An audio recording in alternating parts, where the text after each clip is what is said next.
Isang linggo na lang, eleksyon 2025 na. Ano-ano at ilan nga ba ang mga posisyong pupunan? Ayon sa Commission on Elections, 18,255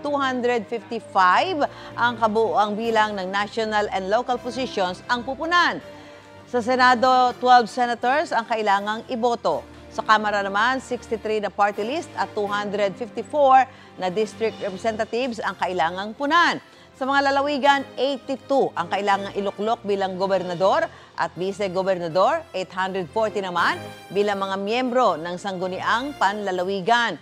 Sa mga lungsod sa buong bansa, 149 ang kailangang iluklok bilang alkalde at vice-alkalde, 1,690 naman bilang mga miyembro ng sangguniang panglungsod.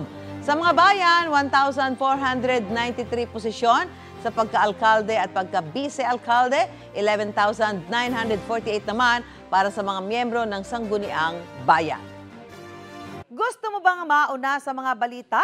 Mag-subscribe na sa GMA Integrated News sa YouTube at tumutok sa unang balita.